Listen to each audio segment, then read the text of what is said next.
রিজার্ভের চুরি যাওয়া অর্থের মধ্যে 400 কোটি টাকা ফেরত দিতে রিজার্ভ ব্যাংকের প্রস্তাব দিয়েছে ফিলিপাইনের ব্লু রিবন কমিটি, তবে বোর্ড সভায় চূড়ান্ত হবে সিদ্ধান্ত। এদিকে আঙুলের ছাপ নিয়ে সিম নিবন্ধনকে বৈধ বলেছেন হাইকোর্ট। নাগরিকের ব্যক্তিগত তথ্য অতি নিরাপত্তায় সংরক্ষণেরও নির্দেশ দিয়েছেন আদালত। অন্যদিকে নববর্ষ উদযাপনে ইলিশ খাবেন না বলে ঘোষণা দিয়েছেন প্রধানমন্ত্রী শেখ হাসিনা। নিরাপত্তায় আজ রাত থেকেই মাঠে থাকছে আইনশৃঙ্খলা রক্ষাকারী বাহিনী। বলছিলাম মঙ্গলবারের গুরুত্বপূর্ণ খবরের কিছু অংশ দেখছেন বাংলাদেশ এখন। আপনাদের সাথে আছে আমি মাহমুদা মমিতা। আমরা আজকে কথা বলতে স্টুডিওতে ডেকেছি সুপ্রিম কোর্টের আইনজীবী ব্যারিস্টার জ্যোতির্ময় বড়ুয়া এবং সেই সাথে আছেন সুপ্রিম কোর্টের আইনজীবী ব্যারিস্টার আহসান হাবিব ভুইয়া। আপনাদের দুজনকে স্বাগত জানাচ্ছি। আপনারা শুনছিলেন যে আঙুলের ছাপ নিয়ে যে মোবাইল ফোন সিম নিবন্ধন সেটি বৈধ বলেছে আজকে হাইকোর্টের রায়, এবং সেই সাথে আরো বলেছে তথ্যের গোপনীয়তা রক্ষায় সর্বোচ্চ সতর্কতার নির্দেশ তারা দিয়েছেন। আজকে যে রায়টি হয়েছে জ্যোতির্ময় দা, আপনার কাছ থেকে জানতে চাই আপনি এই সম্পর্কে কি বলবেন? এখানে আসলে নিউজের যে হেডলাইনগুলো আমি দেখছি, বিভিন্ন পত্রিকাতেও দেখেছি বিকেল থেকে, কিছুটা কনফিউজিং হেডলাইন যে আদালত এটাকে বৈধ ঘোষণা করেছে। এটা তো প্রথম থেকেই অবৈধ কেউ তো দাবি করেনি। আসলে মূল পিটিশনে যে বক্তব্যটা একজন আইনজীবী এটাকে চ্যালেঞ্জ করেছিলেন, আমাদেরই কলিগ এনামুল হক, অ্যাডভোকেট এনামুল হক, তিনি চ্যালেঞ্জ করেছিলেন যে বায়োমেট্রিক ইনফরমেশন যেটা নেওয়া হচ্ছে সেটা কে নিচ্ছে। যদি আসলে সরকার নেয়, সরকারকে তো আমরা বিভিন্নভাবে দিচ্ছি। আমি যখন ড্রাইভিং লাইসেন্সের জন্য যাচ্ছি সেখানে বায়োমেট্রিক দিচ্ছি, আমি যখন পাসপোর্টের জন্য যাচ্ছি সেখানে বায়োমেট্রিক দিচ্ছি, আমার ন্যাশনাল আইডিতে দিচ্ছি। তাহলে আমি এখানে দিতে তো আমাদের কোনো আপত্তি নেই, দিব, কিন্তু আমি কার কাছে দিচ্ছি? আমি অপারেটরের কাছে কেন দিব? অপারেটর আমার কাছ থেকে সমস্ত ইনফরমেশনগুলো নিচ্ছে, তারা স্টোর করছে। যে কোম্পানিগুলো নিচ্ছে তারা কোনোটাই বাংলাদেশি না। তাদের অধিকাংশেরই, বলতে গেলে আসলে প্রায় সবকটারই, বাংলাদেশের টেলিটকটা বাদে সবকটারই মালিকানা হচ্ছে বিদেশে। এই তথ্যগুলো যে আসলে তারা কোথাও স্টোর করবে না, এই তথ্যগুলো যে আসলে চুরি হবে না বা অন্যভাবে অন্য কোনোভাবে ব্যবহার হবে না, সেটার তো কোনো নিশ্চয়তা নেই। আর তাদের কোনো আইন দ্বারা তারা আসলে বাধ্য না যে আমার এই তথ্যগুলো তারা গোপনীয়তাটা রক্ষা করবে। এক্ষেত্রে মামলা করার পর যেটা দেখা গেছে যে সার্ভিস প্রোভাইডারদের পক্ষ থেকে এবং বিটিআরসির পক্ষ থেকে যে সমস্ত কাগজপত্র দাখিল করা হয়েছে আদালতে, সেখানে যেটা দেখা গেছে যে কতগুলো ইন্টারমিনিস্ট্রিয়াল ডিসিশনের ভিত্তিতে এই কাজগুলো হচ্ছে। এখানে আসলে কোনো সরকারি যে একটি প্রজ্ঞাপন জারি করা, একটি ঘোষণার মাধ্যমে সবাইকে জানানো, সেরকম কোনো বিষয় কিন্তু আসলে ঘটেনি। ফলে এখানে পিটিশনারের আপত্তির জায়গাগুলো ছিল। তা আমার এখানে একটু জানবার একটা বিষয় আছে যে আঙ্গুলের ছাপ দিয়ে আমরা যেখানে যার জন্য যে আমাদের আঙ্গুলের ছাপটা প্রয়োজন হয়, সেখানে আসলে এক্ষেত্রে আমরা কি কি ধরনের ক্ষতিগ্রস্ত হতে পারি, এবং আপনি এই ক্ষতিগ্রস্ত হওয়ার যদি একদম রিসেন্ট চান উদাহরণ, তাহলে আমি আজকে পত্রিকাগুলোতে যে রিপোর্টগুলো এসছে কোনো কোনো পত্রিকায়, যে ফিলিপাইনে আপনার 7 কোটি এরকম বায়োমেট্রিক ডেটা চুরি হয়ে গেছে, তথ্য সব চুরি হয়ে গেছে। এখন এই ছাপ এবং তথ্যগুলো নির্বাচনের 1 মাস আগে, তাহলে তারা কি পরিমাণ থ্রেটের মধ্যে এখন আছেন? একটা দেশের আপনার পার্সোনাল যত রকমের ইনফরমেশন লিঙ্কড আছে বায়োমেট্রিকের সাথে, এটা তো পরিবর্তন করা সম্ভব না, আপনার আঙুলের ছাপ।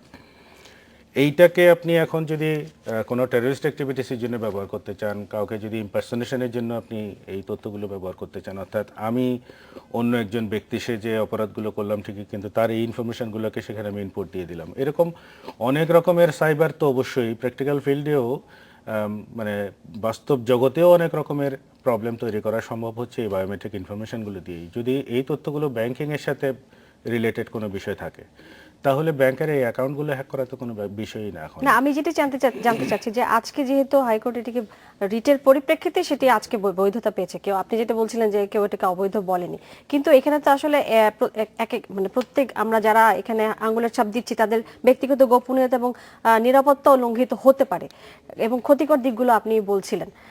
তাহলে আমরা যদি সরকার যদি এই তথ্য নিত তাহলে আর কোনো আপত্তি ছিল না, কিন্তু আমরা তথ্য দিচ্ছি কাকে, সেটাই তো বিষয়। সেটাই বিষয়। এই রিটের মূল প্রতিপাদ্যটাই ছিল এখানটায়, কথাটাই ছিল এখানটায়। কোর্ট যেটা বলেছেন, এটা আমি বলবো যে আমাদেরই ব্যর্থতা, আমরা আসলে ওইভাবে বোধহয় কোর্টকে বোঝাতে পারিনি, যে কারণে আমরা আমাদের যে ডিজায়ার্ড রেজাল্টটা আসার কথা ছিল আমরা আসলে সেভাবে পাইনি। সত্যি কথা বলতে, আমরা যে ডেঞ্জারটার কথা বলছিলাম, যে প্রাইভেসি ব্রিচ হওয়ার যে জায়গাটা আমি বলছিলাম, আমরা সেখানে দাবি তুলেছিলাম, সেগুলো আসলে অর্ডারের রিফ্লেকশন আসলে আসেনি। আর আপনারা হয়তো জানেন, আমাদের জাতীয় পরিচয়পত্র আইন বলে 2010 সনে একটি আইন আছে, সেই আইনের 11 ধারাতে কিন্তু পরিষ্কারভাবে বলা আছে যে যতদিন পর্যন্ত বাংলাদেশের যারা এলিজিবল নাগরিক আছেন, যারা এই আইডেন্টিটি কার্ডটা পাওয়ার জন্য যারা যোগ্য বয়সের কারণে বা অন্য কোনো মানদণ্ড থাকলে সব বিচারে, তাদের সবাইকে যদি আপনি এই জাতীয় পরিচয়পত্র দেওয়াটা যদি শেষ না করেন, অর্থাৎ এই কার্যক্রমটি যতদিন পর্যন্ত শেষ না হবে এবং শেষ হওয়ার পরে একটি গেজেট নোটিফিকেশনের মাধ্যমে বলা না হবে যে হ্যাঁ এখন পরিচয়পত্র দেওয়া শেষ, ততদিন পর্যন্ত কাউকে পরিচয়পত্র দেখানোর জন্য বাধ্য করা যাবে না। এবং এই একই ধারার 2 উপধারাতে বলা হচ্ছে যে এই কারো যদি কোনো আইডেন্টিটি কার্ড না থাকে, ন্যাশনাল আইডি না থাকে, তাহলে তাকে কোনো রকমের নাগরিক সুবিধা থেকে বঞ্চিত করা যাবে না। তাহলে এখন এই বায়োমেট্রিক নেওয়ার ক্ষেত্রে যে অপারেটররা যে কথাগুলো বলছে বা বিটিআরসি থেকে যে যুক্তিগুলো তুলে ধরা হচ্ছে, সেটা হচ্ছে আমাদের ন্যাশনাল আইডির ডেটাবেসে যে সমস্ত তথ্যগুলো আছে, যে এই বায়োমেট্রিক ইনফরমেশনটা আছে, সেটার সাথে তারা টালি করে দেখবেন, মিলিয়ে দেখবেন, ভেরিফিকেশনটার জন্য দেখবেন। এখন এই ভেরিফিকেশনের প্রসেসটার মধ্যেই কতগুলো টেকনিক্যাল বিষয় আছে যেগুলো বোঝার ব্যাপার আছে। সেটা হচ্ছে আমরা যখনই বায়োমেট্রিকের একটা মেশিনের মধ্যে বায়োমেট্রিক ইনফরমেশনটা দিচ্ছি, সেই ইনফরমেশনটা তো প্রাইমারিলি হলেও কোথাও গিয়ে স্টোর হচ্ছে, আদারওয়াইজ আপনি ভেরিফাই করবেন কীভাবে? এটা বলার চেষ্টা করেছেন ওরা real time verification. Real time ভেরিফিকেশনও আসলে টেকনিক্যালি কোয়াইট ইম্পসিবল। আমাদের যে ইনফ্রাস্ট্রাকচার আছে সেখানে ওই ন্যাশনাল আইডি ডেটাবেসের সাথে আসলে রিয়েল টাইম ভেরিফিকেশন সম্ভব না। তাহলে প্লাস ওনারা যে সমস্ত কাগজপত্র দিয়েছেন সেখানেও দেখা যাচ্ছে কি অপারেটরদের সার্ভারের মধ্যে প্রাইমারিলি তথ্যগুলো নিরাপত্তার একটা ঝুঁকি আসলে থেকেই যাচ্ছে। আমি আহসান ভাইয়ের কাছে আসতে চাই। আমরা আসলে তৃতীয় পক্ষের কাছে আঙুলের ছাপ দিচ্ছি এবং হাইকোর্ট সেটার বৈধতা দিয়েছে, এটা আসলে এখন করতেই হবে, সেটি কথা না, কিন্তু যে একটা অনিশ্চয়তা এবং নিরাপত্তার একটা ঝুঁকি কিন্তু আমাদের মধ্যে কাজ করছে, এটা তদারকি করবে কি আসলে? আচ্ছা, প্রথমে আসলে যে বিষয়টা নিয়ে আমি একটু উল্লেখ করতে চাই সেটা হচ্ছে বায়োমেট্রিক এই পদ্ধতিতে সিম রেজিস্ট্রেশনের প্রয়োজনীয়তাটা কেন, রি রেজিস্ট্রেশন, অথবা কেউ যদি এখন প্রথম থেকে সিম কিনতে চান তাকে অবশ্যই এই পদ্ধতি অনুসরণ করে সিম কিনতে হবে। রি রেজিস্ট্রেশনের বিষয়টি এখানে অধিকতর গুরুত্বপূর্ণ কারণ হচ্ছে সিম নিবন্ধনের যে বাধ্যবাধকতাটা ছিল আমাদের দেশের পরিপ্রেক্ষিতে দেখা যাচ্ছে যে বিদেশি কোম্পানিগুলো আমাদের দেশে এই সুযোগ সুবিধা দেওয়ার জন্য, নেটওয়ার্ক ডেভেলপ করার জন্য তারা আসলেন। একটা সময় ছিল তখন এটা মনে হতো যে একদম টুকরিতে করে সিম বিক্রি করছে, তারা ফ্রি সিম দিচ্ছে, বিভিন্ন ধরনের সুযোগ সুবিধা দিচ্ছে এবং তারা ভর্তুকি দিয়েও কিন্তু একদম অলমোস্ট বিনামূল্যে তারা গ্রাহকদের কাছে সিম পৌঁছে দিচ্ছে। এবং সেক্ষেত্রে কিন্তু কোনো ধরনের জাতীয় পরিচয়পত্র কিংবা কোনো ধরনের ভেরিফিকেশনের কিন্তু কোনো বিষয় ছিল না। মুদি দোকান থেকেও সিম কিনা যেত, একদম রাস্তাঘাটে যে দোকানগুলো আছে সেখানে যে কেউ একটা অর্থের বিনিময়ে সেখান থেকে তার যে কোনো একটা নেটওয়ার্কের সিম তিনি কিনে নিতে পারবেন।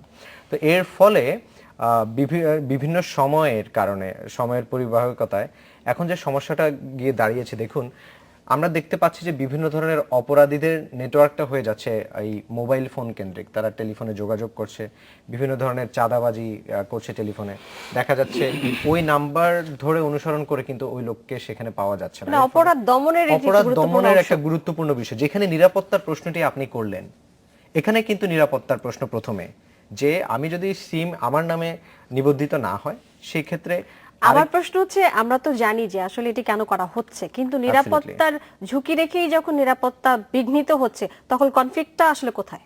আমি সেটাও আপনাকে পরিষ্কার করছি। এবং আপনি দেখুন এখানে কিন্তু অপহরণের ঘটনা, বেশ কিছু ঘটনা ঘটেছে যেখানে দেখা যাচ্ছে পরবর্তীতে এক ব্যক্তির নামে 25টা সিম নিবন্ধিত আছে। তো সেখান থেকেই কিন্তু আসলে প্রথমে এই বিষয়টি উঠে আসে যে সিম রি রেজিস্ট্রেশন করা লাগবে। এখন সিম রি রেজিস্ট্রেশন করতে গেলে গভর্নমেন্টের পক্ষ থেকে তারা মতগতভাবে সিদ্ধান্ত উপনীত হয়েছে যে বায়োমেট্রিক পদ্ধতিতেই যদি আমরা সিম রি রেজিস্ট্রেশন করি, অথবা এখন থেকে যতগুলো সিম রেজিস্ট্রেশন করা হবে এই পদ্ধতি অনুসরণ করলে তা হবে সবচাইতে বেশি নিরাপত্তা ঝুঁকিমুক্ত। এই কারণেই কিন্তু এই পদ্ধতিটা অ্যাডপ্ট করা হয়েছে। কিন্তু এখন দেখা যাচ্ছে যে আপনি দেখবেন যে যেখানে আমাদের বিশেষ সাথে তাল মিলিয়ে কিন্তু আমাদের প্রযুক্তিগত দিক থেকেও আমরা এগিয়ে যাচ্ছি, এবং যত আমরা প্রযুক্তিগত দিক থেকে যুক্ত হতে চাই, প্রযুক্তিগতভাবে আমরা এগিয়ে যাচ্ছি সেটা নিয়ে আমার কোনো সন্দেহ নেই, কিন্তু আমরা প্রযুক্তিগত তো এগিয়ে সেটা প্রযুক্তিরই আবার শিকার হচ্ছে, সেটার আমরা বলি যে Absolutely, বাংলাদেশ ব্যাংকের রিজার্ভ চুরি Absolutely. একটি বড় ঘটনা। Absolutely. আমরা কি প্রযুক্তির সাথে এগিয়ে যাচ্ছি, কিন্তু প্রযুক্তিগত দিক থেকে মেইনটেইন করার যে বিষয়টি, আমাদের নিশ্চয়তা এবং নিরাপত্তা, সেটি আসলে আমরা রাখতে পারছি না কেন? তার মানে কি প্রযুক্তিগত বিষয়ে এগুচ্ছে কিন্তু আমাদের কি সেই লোকবল নেই, বা আমরা কি সেটা নিশ্চিত করবার জন্য আমাদের যে লোকবল প্রয়োজন সেটা কি আসলে নেই? এখন বিষয়টি হচ্ছে যে সেই জন্য আমি জিজ্ঞেস করছিলাম তদারকি করবে কে? রাইট, অবশ্যই গভর্নমেন্টের পক্ষ থেকেই তদারকি আসবে। আইসিটি ডিপার্টমেন্ট আছে আমাদের, আইন শৃঙ্খলা বাহিনীকেও এখন আইটি সেক্টর থেকে বিভিন্নভাবে তাদেরকে তথ্য প্রযুক্তিতে অনেক এনরিচ করার চেষ্টা করা হচ্ছে।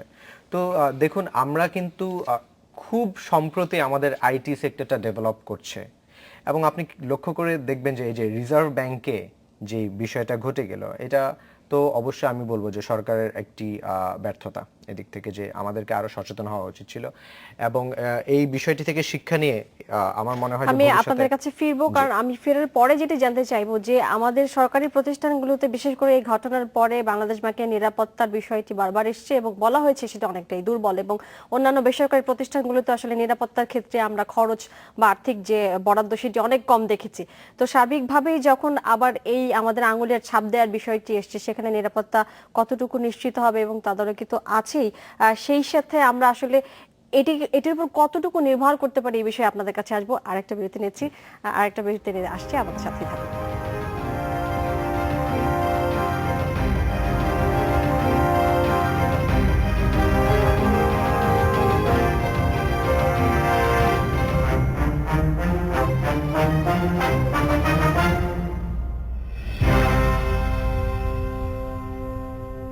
সেক্রেটারি বিরতি নিয়ে আমরা ফিরে এলাম।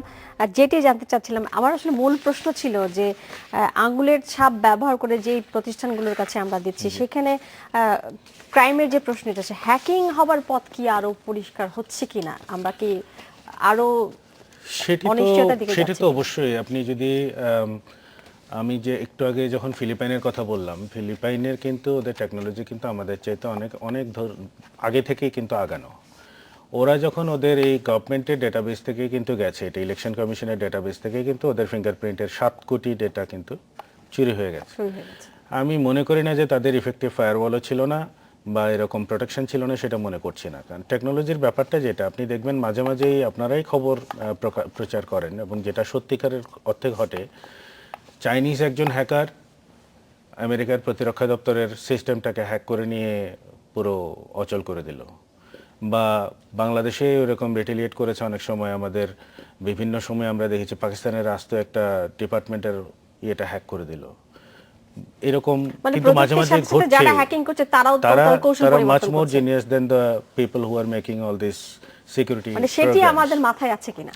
এখন কথা হচ্ছে এই যে এনক্রিপশন ডিক্রিপশন থেকে শুরু করে যত রকমের সিকিউরিটি মেজার্স, ফায়ারওয়াল দেওয়া, এই ধরনের মেজার্সগুলো যত আসবে সেগুলোকে ব্রেক করার টেকনোলজিও আসবে। এটা পাশাপাশি চলতে থাকে। আপনি দেখবেন সিমানটেক বলে একটা কোম্পানি আছে যারা এই অ্যান্টিভাইরাস সফটওয়্যারগুলো তৈরি করে। এই যারা অ্যান্টিভাইরাসগুলো সফটওয়্যার তৈরি করে, যেসব যারা সফটওয়্যার ইঞ্জিনিয়ার বলুন বা এই প্রোগ্রামার যারা, অধিকাংশই কিন্তু আগে ছিল হ্যাকার। অনেকাংশে আর কি, আমি বলছি না যে সবাই এরকম। অনেক ক্ষেত্রেই দেখা যায় যে কি যারা আসলে হ্যাকিংয়ের সাথে জড়িত ছিল, এত জিনিয়াস তারা পরবর্তীতে তাদেরকে দিয়েই এইটার ডিফেন্স মেকানিজমটা বানানো হচ্ছে, কারণ সেই জানে হাউ টু ব্রেক। আমাদের এখানে যে সমস্ত সিকিউরিটির কথাগুলো বলা হচ্ছে, আমরা ডিজিটাল সিকিউরিটির ক্ষেত্রে যে সমস্ত পদক্ষেপগুলো থাকার দরকার, যে আইনগুলো আমাদের এখানে থাকা দরকার, সেগুলো কিন্তু মোটেও নেই। আমি যদি আইসিটি একটা আমাদের 2006-এর যে লটা আছে সেটাতে দেখি, সেটা হচ্ছে মোর পানিটিভ। কি করলে কি করে ধরে আপনাকে জেল দেবে, আর কি করে ধরে আপনাকে জেল দেবে আর পানিশমেন্ট দেবে, সেই টার্গেটটা হচ্ছে আইনের মধ্যে সবচেয়ে বেশি। আপনি অনলাইন এই সাইবার স্পেসটাকে কিভাবে আসলে সিকিউর করবেন, যারা ইউজার আছেন তাদেরকে কিভাবে সেফ এনভায়রনমেন্ট দেবেন, সেই টেন্ডেন্সিটা কিন্তু আইনের মধ্যে নেই। এটা বোধহয় মোরলেস আমাদের এখানে প্রায় সব আইনেরই ক্যারেক্টারটা এরকম, যে শাসন করার যে ব্যাপারটা, কন্ট্রোল নিয়ন্ত্রণের যে চিন্তাধারাটা, সেটা ওই ঔপনিবেশিক আমল থেকে চলছে। সেইটাই সবসময় প্রতিফলন ঘটে আইনগুলোর মধ্যে। এই যেগুলোর কথা আমরা এখন আলোচনা করছি সেগুলো সাইবার লতেই, সেই আইসিটি একটাই থাকার কথা ছিল, সেরকম কোনো কিছু কিন্তু নেই। কোনো জায়গায় হ্যাকিংকে অপরাধ হিসেবে বলা হচ্ছে এবং হ্যাকিং করলে কি শাস্তি হবে সেটা বলা হচ্ছে, কিন্তু হ্যাকিং প্রতিরোধ করার জন্য আমরা কি করতে পারি বা কি সিকিউরিটি মেজার্সগুলো রাখতে পারি, সেই রকমের কোনো কথা আমি এই জায়গাটাতেই আসছিলাম। আমি একটু হাসান ভাইয়ের কাছে আসতে চাই যে জ্যোতি ময়দা বলছিলেন যে নিয়ন্ত্রণ করবার যে বিষয়টি, আমরা প্রযুক্তিগতভাবে এগোবো, এটাই স্বাভাবিক, পৃথিবী যখন এগোচ্ছে আমরাও এগোবো, কিন্তু এই যে নিয়ন্ত্রণ করবার যে বিষয়টি, সেটাতে আমরা পিছিয়ে আছি কিনা।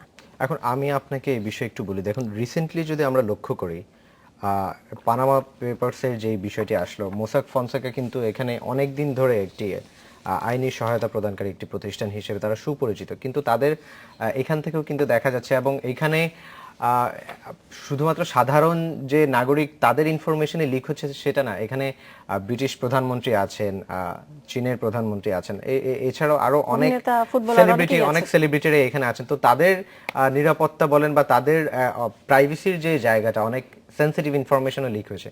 এর আগেও যদি আপনারা লক্ষ্য করেন, উইকিলিক্সের তথ্যগুলো যখন লিক হলো, তো আমি অ্যাবসলিউটলি জ্যোতির্ময় ভাইয়ের সাথে একমত যে প্রযুক্তি যত এগিয়ে যাবে, হ্যাকাররাও কিন্তু ততই ডেভেলপ করে। এবং আরও কিছু বিষয় আমরা যেটা জানি যে এই অ্যান্টিভাইরাস সফটওয়্যারগুলো যারা ডেভেলপ করে তারা আগে ছিল, এবং এটাও কথিত আছে যে অনেক সময় দেখা যায় তারাই ভাইরাস ক্রিয়েট করে তাদের অ্যান্টিভাইরাসটা আপগ্রেড করার জন্য।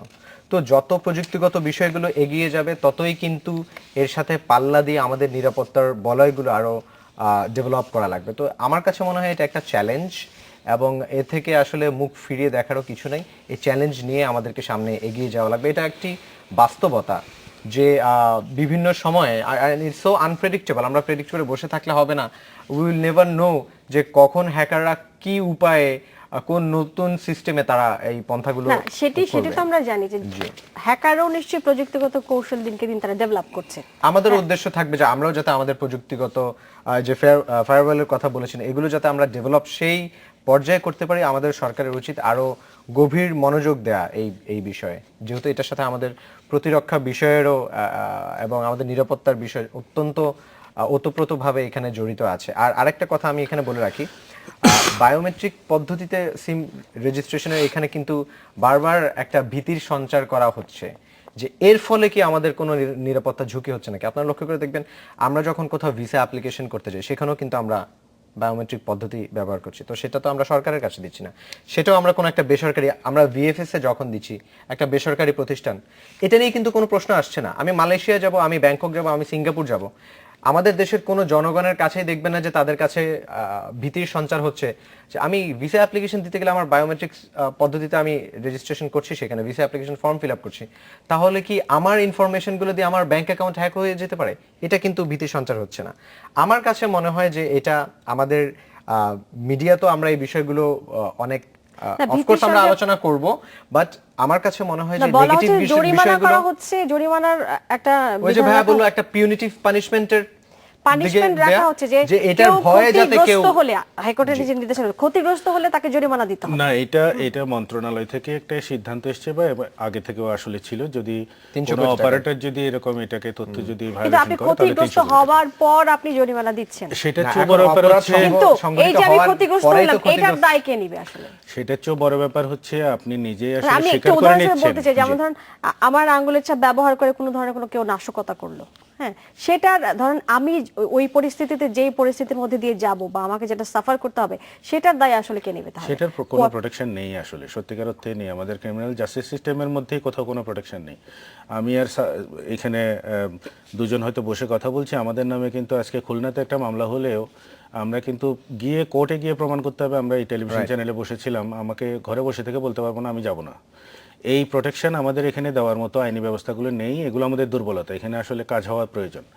আপনি যে জায়গাটায় বলছিলেন যে 300 কোটি টাকা ক্ষতিপূরণের যে ব্যাপারটা, সেখানেও একটা শুভঙ্করের ফাঁকি আছে। 300 কোটি টাকা কিন্তু আমার তথ্য যদি ভায়োলেশন কেউ করে, আমাকেই যদি ডাকাত বানিয়ে, আমাকেই জঙ্গি বানিয়ে কেউ তথ্যটা ব্যবহার করলো, ক্ষতিপূরণটা তো পাবে গভর্নমেন্ট, আমি কিন্তু কিছুই পাচ্ছি না।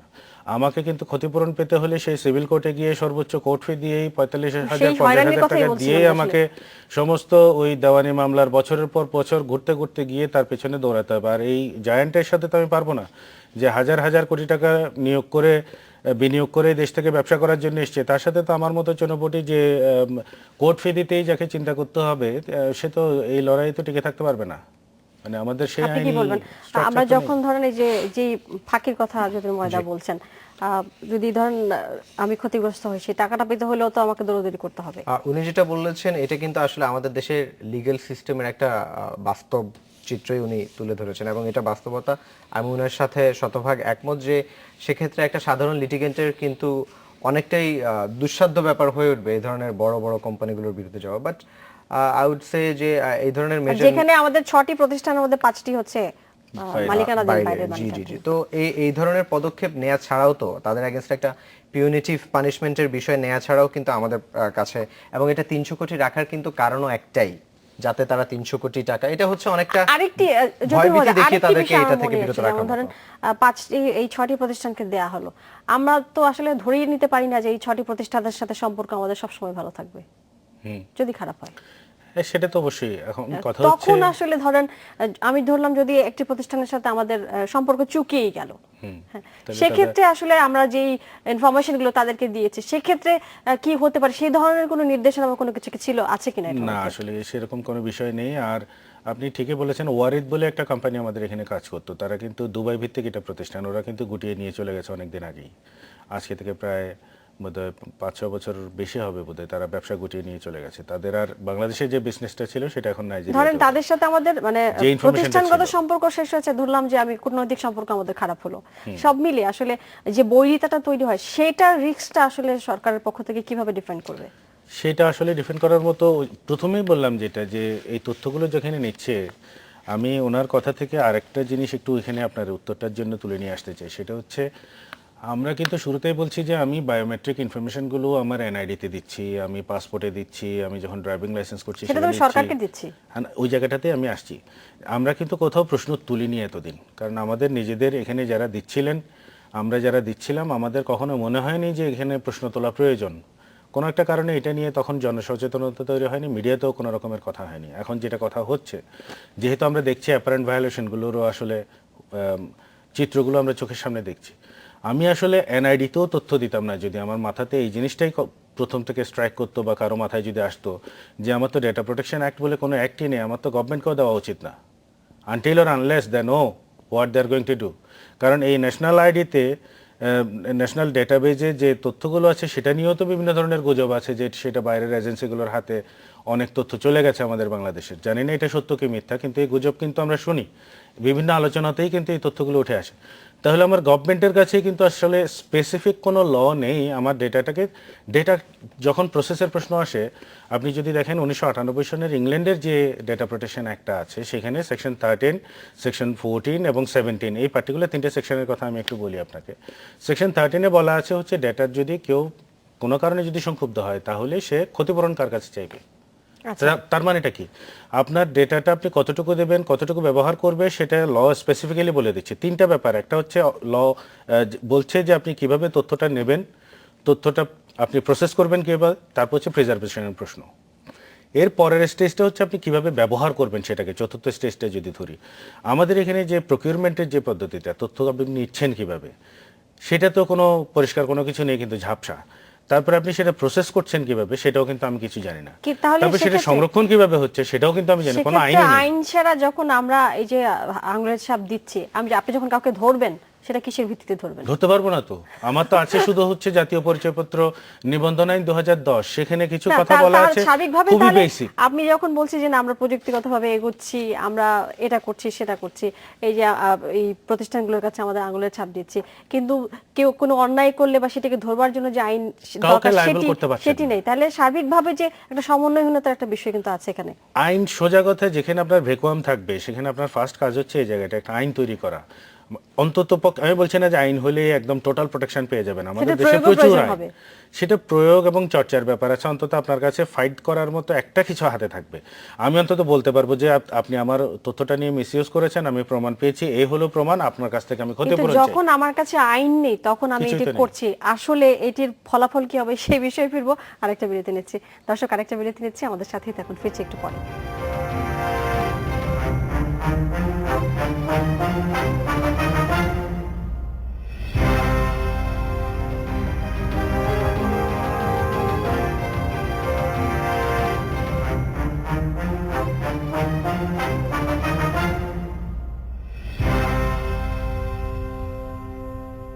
আমরা ফিরে এলাম বাংলাদেশ এখনে। জ্যোতির্ময় দা, আমরা আলোচনায় ছিলাম যে ডেটা প্রোটেকশন ল সম্পর্কে আপনি বলছিলেন সেটি নেই, কিন্তু আমরা আমাদের তথ্যগত যে কাজগুলো অধিকার সেগুলো আইন আছে আমাদের। তথ্য অধিকার আইন আছে, এবং আপনি সেটা বলছিলেন যে সেটি আছে কিন্তু প্রয়োগ নেই। এখন এই ডেটা প্রোটেকশন ল ছাড়া আমরা যে কাজগুলো করছি, বিশেষ করে যদি আমি এই আঙুলের ছাপের কথাই বলি, সেটি আসলে আমাদের নিরাপত্তা কতটুকু হুমকির মুখে? নিরাপত্তা তো আসলে হুমকির মুখে অবশ্যই। আমি যেটা বললাম যে আপনি অ্যাকাউন্টেবল করার মতো জায়গা একটা থাকতে হবে। ল যে স্পেসটা তৈরি করে সাধারণ মানুষের জন্য, সেটা হচ্ছে আমি যদি প্রোটেকশন দেওয়ার জায়গাটা নিয়েই ভাবি, আমার কোনো না কোনো কারণে ধরে নিলাম ব্রিচ হলো। এখন ব্রিচ মানে আমাদের দেশে কিন্তু মনে করে যে হ্যাঁ আমাকে চুরি ডাকাতিতে ফাঁসিয়ে দিলে, এগুলো আসলে বড় রকমের ব্রিচ না। এর চাইতে অনেক বেশি অ্যানোয়িং ব্রিচ কিন্তু আপনি প্রতিনিয়তই আপনি পাচ্ছেন, যেটাকে অ্যাগ্রেসিভ মার্কেটিং বলে। আপনি প্রতিনিয়ত অনেক বেশি অ্যানোয়িং ব্রিচ কিন্তু আপনি প্রতিনিয়তই আপনি পাচ্ছেন, যেটাকে অ্যাগ্রেসিভ মার্কেটিং বলে। আপনি প্রতিনিয়ত অসংখ্য সার্ভিস প্রোভাইডারের কাছ থেকে টেক্সট মেসেজ পান, যেগুলো হচ্ছে আনসলিসাইটেড টেক্সট মেসেজ। আপনার কিন্তু এগুলোর থেকে অপ্ট আউট, অর্থাৎ আমি এই মেসেজগুলো পাবো না, এটা বলার কিন্তু কোনো সুযোগ নেই। আপনি যদি বন্ধের দিনে সকালবেলায় মোবাইলটা খোলেন, আমি জানি না আপনি পান কিনা, আমি নিয়মিতই পাই যে অমুক কোম্পানির গরু 245 টাকায়, ইলিশ মাছ এত বিভিন্ন টাকায়, shopping mall, বিভিন্ন শপিং মলের ওদের কিন্তু বাজার দরগুলো বিজ্ঞাপন পুরোটা আসতে থাকে। আপনি থাকে হয়তো কোনো প্রয়োজনীয় কাজ করছেন, আপনার কিছুক্ষণ পরপরই ভাইব্রেট করছে, কোনো না কোনো টেক্সট মেসেজ আসছে, আপনি পড়ছেন, আপনার সময়গুলো নষ্ট হচ্ছে। এই যে আপনি কিন্তু ওই কোম্পানির সাথে কিন্তু কোনো এগ্রিমেন্ট করেননি, বলেননি যে আপনার তথ্যগুলো আপনার এই আপনি যে আমাকে ফোনের দিতে পারেন তথ্যটা বা আমি পালো, চাই। বা আপনাকে যে আনসলিসাইটেড মেসেজটা দেওয়া হলো, যদি এটা ইমেল হয়, আমি জানি না বাইরের সাথে কোনো কারোর সাথে আপনাদের ইমেল এই চালাচালি যে হয় তারা কিনা। পাঠাচ্ছে, এটা কিসের ভিত্তিতে তারা পাঠাচ্ছে? সম্পূর্ণ বেআইনি। তাদের কোনো এখতিয়ারই নেই, তাদের কোনো অধিকারই নেই আপনাকে আপনার এই প্রাইভেসিতে ইন্ট্রুশন করার জন্য। তারা এটা করছে সম্পূর্ণ বেআইনিভাবে। কারণ হচ্ছে এই যে সার্ভিস প্রোভাইডারগুলো, আবারও চলে আসছে এদের কথা, এরা কিন্তু পয়সার বিনিময়েই বিভিন্ন কোম্পানিকে আমাদের এই তথ্যগুলো কিন্তু বিক্রি করছে। আপনার যে ফোন নাম্বারগুলো বিভিন্ন মার্কেটিং কোম্পানিগুলো পাচ্ছে, তারা এই অপারেটরদের কাছ থেকে পাচ্ছে। অপারেটর কিন্তু আপনার কাছ থেকে কোনো কনসেন্ট কিন্তু নেয়নি যে তারা আপনার এই তথ্যগুলো বিক্রি করতে পারবে। তো তথ্য কিন্তু অলওয়েজ এটা সেলেবল একটা প্রোডাক্ট।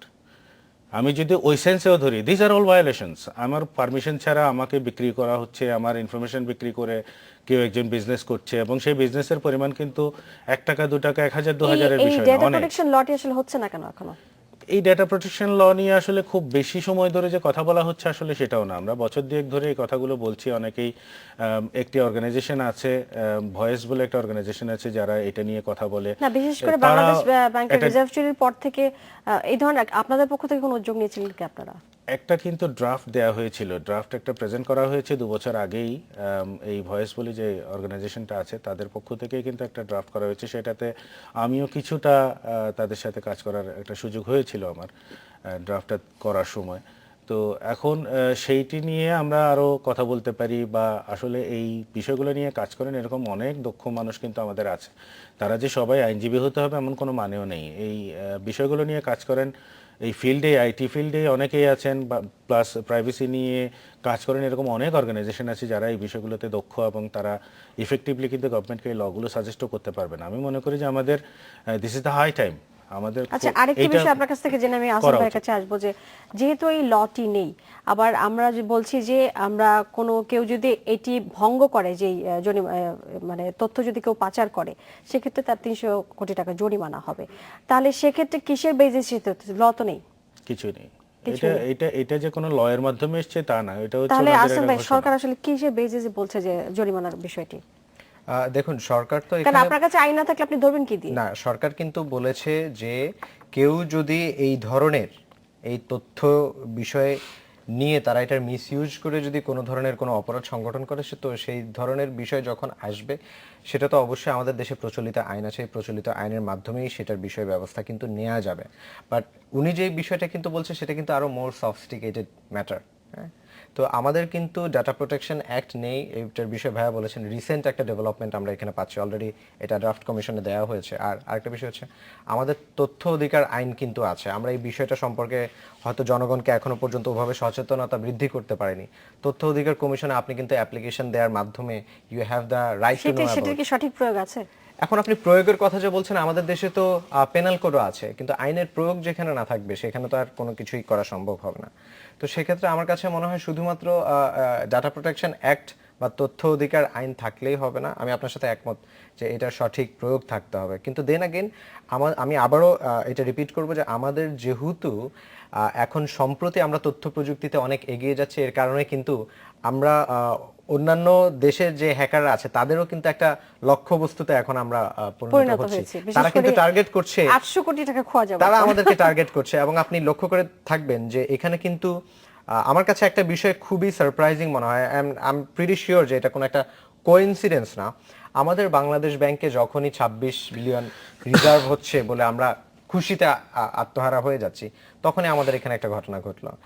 বায়োমেট্রিক সিম রেজিস্ট্রেশন নিয়ে যখন আমাদের এখানে অনেক নিরাপত্তার বিষয়ে অনেক প্রশ্ন উঠছে, আজকে কিন্তু আমরা দেখতে পারলাম ফিলিপাইনেই 7 কোটি গ্রাহকের তথ্য এভাবে হ্যাক করা, আঙুলের ছাপ এবং আঙুলের তথ্য ছাপে দুটোই চুরি হয়েছে। অ্যাবসলিউটলি।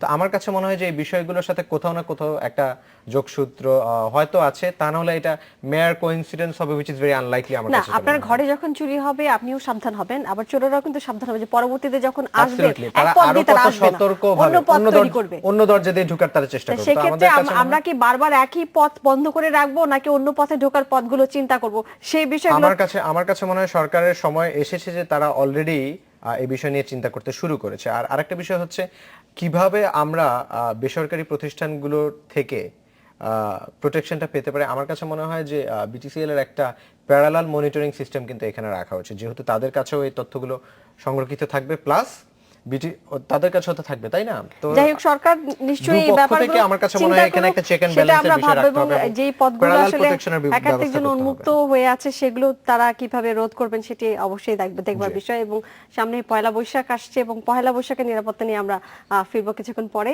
আপনারা আমাদের সাথেই থাকুন দর্শক, আরেকটা বিরতি নিচ্ছে, আমাদের সাথেই থাকুন।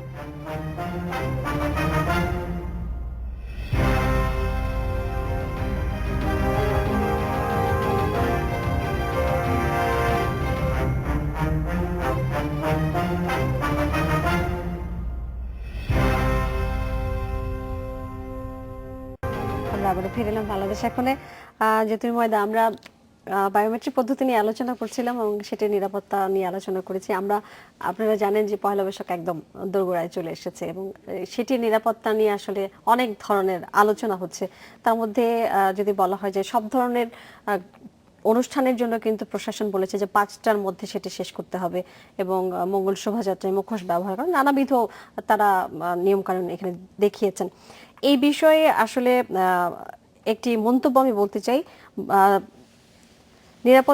নারী নিরাপত্তা জোটের সংবাদ সম্মেলনে সংগঠনের আহ্বায়ক সুলতানা কামাল তিনি যেটা বলেছেন যে এই সিদ্ধান্ত হচ্ছে মধ্যযুগীয় চিন্তার প্রতিফলন এবং সংবিধানকে তাচ্ছিল্য করার প্রয়াস। আপনি কি বলবেন এই বিষয়ে? সিকিউরিটি ইস্যুটা আমাদের এখানে যেভাবে দেখা হচ্ছে এখন, প্রথমত মধ্যযুগীয় চিন্তার প্রতিফলন কিনা এবং সংবিধানকে কিভাবে তাচ্ছিল্য করে আসলে এই কথাটাই আসলে সোজাসুজি জবাব দেওয়ার চাইতে আমি আসলে একটু ব্যাখ্যা করেই যদি দেই, সেটা হচ্ছে উনি যেটা বোঝাতে চেয়েছেন আমি ওনার স্পিরিটের সাথে আসলে একমত। প্রথমে এটা বলে নিই, কারণ হচ্ছে আপনি স্যার এই যত রকমের বায়োমেট্রিক বলেন, এই যে নিরাপত্তার বিভিন্ন জাল বিস্তার করা, পুলিশের বাড়িওয়ালা এবং ভাড়াটিয়াদের তথ্য নেওয়া, সব কিছুই কিন্তু কাইন্ড অফ সার্ভেইলেন্সের একটা আওতার মধ্যে, নেটের মধ্যে নিয়ে আসার জন্য কিন্তু চিন্তা। এটা 1/11-এর পর থেকেই দেখবেন সারা পৃথিবী জুড়েই যে সমস্ত গভর্নমেন্টগুলো আছে তাদের ল মেকিং প্রসেস এবং তাদের নাগরিকদের সাথে তাদের সম্পর্কগুলোর কিন্তু আসলে একটা মৌলিক পরিবর্তন ঘটে গেছে। আইনগুলো বলেন, যেরকম আইনগুলো এসছে 1/11-এর পরে, আইনগুলো নিয়ে বিচার বিশ্লেষণ যদি করেন দেখবেন যে আসলে এই সার্ভেইলেন্সের জায়গাটাতে প্রচণ্ড স্ট্রিক্ট গভর্নমেন্টের আইডিয়াগুলো। আমাদের এখানে যে জায়গাগুলো আমি অত ব্রড অ্যাসপেক্টে না গিয়েও যে পুলিশিংয়ের জায়গাটা যদি ধরার চেষ্টা করি, সেটা হচ্ছে আমি দেশের সাধারণ নাগরিক, আমার সব জায়গায় ফ্রিলি কোনো রকমের অন্যের অসুবিধা না করে চলাচলের আমার স্বাধীনতা, সেটা আমার কনস্টিটিউশন কিন্তু এনশিওর করছে। এখন আপনি আমাকে এম্বার্গো দিচ্ছেন, এমন এম্বার্গো যেটা আসলে আপনার ডিউটি। আমার যদি সিকিউরিটি ব্রিচ হতে পারে যে কোনো জায়গায়, মানে নিরাপত্তা এবং প্রযুক্তিগত উন্নয়নের দিক কথা রেশ ধরেই যদি আসি যে আমরা সব দিকে প্রযুক্তিগত উন্নয়ন করছি, আমাদের আইন শৃঙ্খলা বাহিনী আসলে প্রযুক্তিগত দিক থেকে কতটুকু উন্নতি করেছে? একদম কিছু করেনি তা বলবো না, কারণ হচ্ছে আমাদের বিভিন্ন ল এনফোর্সিং এজেন্সির কাছে কিন্তু এমন এমন সফটওয়্যার আছে, আমরা এখন এই বায়োমেট্রিকের কথা বলছি, আমরা অন্যান্য তথ্যের কথা বলছি, কিন্তু তাদের কাছে বহু আগে থেকেই এমন সফটওয়্যার আছে যেটা হচ্ছে আপনার ফোনকে ট্র্যাকিং করা, GPS track, global positioning tracking সিস্টেমের মাধ্যমে ট্র্যাকিং করা, ফিনফিশার, ফিনেস্পাই বলে কতগুলো স্পাইং সফটওয়্যার আছে, কোনোটা হচ্ছে আপনার ইন্টারনেটে স্পাইং করার জন্য, কোনোটা মোবাইল ফোনে স্পাইং করার জন্য, আপনার লোকেশন ট্র্যাক করে আপনি কী করছেন, কোথায় যাচ্ছেন, আপনার সমস্ত মুভমেন্ট, এমনকি রিমোটলি তারা আপনার মোবাইল ফোনের ক্যামেরা অন করে সেটাকে ওয়েব ক্যামেরার মতো ব্যবহার করে আপনার ছবি সহ নিয়ে নেওয়ার মতো সফটওয়্যার আমাদের ল এনফোর্সমেন্ট আসলে আমরা যখন ধরেন বলছি যে ঠিক আছে না, প্রযুক্তিগত দিক থেকে আমরা এগোচ্ছি এবং আমরা আইন শৃঙ্খলার কথা বলছি কিছুটা আমরা এগিয়েছি, তাহলে সেক্ষেত্রে এই যে 5টার মধ্যে সীমাবদ্ধ করে দেয়, আমরা যখন প্রযুক্তিগতভাবে আমরা যখন এগোচ্ছি তখন তো আমাদের নিরাপত্তা আরো নিশ্চিত হওয়ার কথা, তাহলে আমরা বেঁধে দিচ্ছি কেন? আমি এখানে একদমই একমত না, প্রথমে বলে নিই, এবং আমি বলছি আমি কেন একমত না। প্রথমত এই সিদ্ধান্ত দেওয়ার সাথে আমাদের ফ্রিডম অফ মুভমেন্ট ইনফ্রিঞ্জমেন্টের বিষয়টি একদমই সাংঘর্ষিক না, কারণ এখানে আমাদের সংবিধানে এটাও আছে যে ফর দ্য ন্যাশনাল সিকিউরিটি কোনো রিজনে অথবা আপনার যেখানে পাবলিক ইন্টারেস্টের বিষয় থাকবে সেখানে কিন্তু ফ্রিডম অফ মুভমেন্টের বিষয়ে সেটা ফ্রিডম অফ মুভমেন্টের কথা আপনি বলছেন, সাংবিধানিক ইস্যুর কথা আপনি বলছেন, কিন্তু যখন এটি একটি সার্বজনীন উৎসব সেই ক্ষেত্রে আপনি সেটিকে সময়ের মধ্যে কি করে বেঁধে দেন? আপনি আমাকে একটা প্রশ্নের উত্তর দেন। আমার কাছে যখন বিষয়টি এসে দাঁড়াবে আমার নিরাপত্তা এবং আমার সার্বজনিক উৎসব পালন করা, আমি কোনটাকে প্রায়োরিটি দিব? আপনি আমাকে উত্তর দেন। আমি একদম সাধারণ জনগণ, আমিও আমার নিরাপত্তার বিষয়টি নিয়ে বলছি। সরকারের কাছে নিরাপত্তা আমার প্রাপ্য, তার মানে কি এই যে আপনি বলে দিবেন আপনি ঘর থেকে বের হবেন না, আপনার নিরাপত্তা থেকে বের হওয়ার জন্য নিষেধ করছি না, কিন্তু আমি আপনাকে ঘর থেকে সময় বেঁধে দিয়েছেন। আমি সময় বেঁধে দিচ্ছি কোন পারপাস? আপনি দেখুন ভাইয়া যে কথাটা বলেছে যে আমাদের এখন যদি দিনের বেলায় কোনো ঘটনা ঘটে তারপর থেকে আমি দিনের বেলা অনুষ্ঠান বন্ধ করে দেব। আমাকে একটু বলতে দিন, আমাকে একটু সময় দিন। আমার কথা হচ্ছে যে আমাদেরকে চিন্তা করতে হবে যে আমাদের নিরাপত্তা দেওয়ার ক্ষেত্রে আমাদের অবস্থানটা কোথায়। আমি একটা সমীক্ষাতে দেখেছি যে আমাদের প্রতি 1200 জন মানুষের জন্য একজন করে পুলিশ জনবল এই মুহূর্তে আমাদের কাছে আছে। এটা হচ্ছে আমাদের বাস্তবতা। এটার সাথে এটাকে কিন্তু আমি চাইলে আজকে রাতারাতি 1200 জন নাগরিকের জন্য আমি 500 জন অর্থাৎ 1:2 অথবা 1:3 তে নিয়ে আসতে পারছি না। এটা হচ্ছে আমার বাস্তবতা। আমার এই বাস্তবতা মেনেই আমার আনন্দ করতে হবে, আমার এই বাস্তবতা মেনে আমার উল্লাস করতে হবে। আপনি দেখবেন যে আমাদের এখানে কিন্তু অবশ্যই বর্ষবরণের যে উৎসব আছে এটা ছাড়া আমাদের টি-20 ওয়ার্ল্ড কাপ হয়, আরো যে বড় বড় আমি আপনার সাথে একমত না, অনুষ্ঠানগুলো হচ্ছে সেখানে কিন্তু আমরা নিরাপত্তার বিষয়গুলো নিশ্চিত করতে পেরেছি। আমি সাথে একমত না, আমি ফিরছি কিছুক্ষণ পরে আরেকটা বিরতি দিব। দর্শক আরেকটা আমাকে একটু বলার সুযোগ দিন। অবশ্যই দিব, বিরতির পরে আরেকটা বিরতি নিয়ে ফিরছি।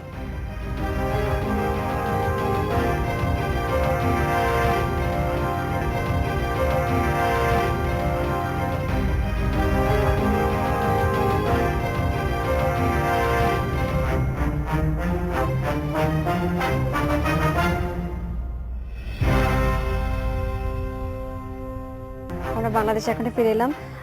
আহসান ভাই, যেটি বলছিলেন আপনি যে কতজন মানুষের জন্য কতজন রক্ষক থাকলে আসলে নিরাপত্তা নিশ্চিত করা যায়, আপনি আসলে এটাকে কিভাবে মাপছেন? That is not the sole reason. আমি আপনাকে জাস্ট এটা ওয়ান অফ দ্য রিজন আমি বলছি যে এটা হচ্ছে আমাদের বাস্তবতা। আর মুখোশের বিষয়টি নিয়ে যে বিষয়টা বলা হলো, দেখুন দেখা যাচ্ছে সিসিটিভি ক্যামেরা আছে, এখন কেউ যদি মুখোশ পরে কোনো একটা দুর্ঘটনা সেখানে ঘটালো, তো তাকে তো আপনি সিসিটিভি ক্যামেরা হাই টেকনোলজি দিয়েও আপনি সেটা আর তাকে ট্রেস করতে পারছেন না।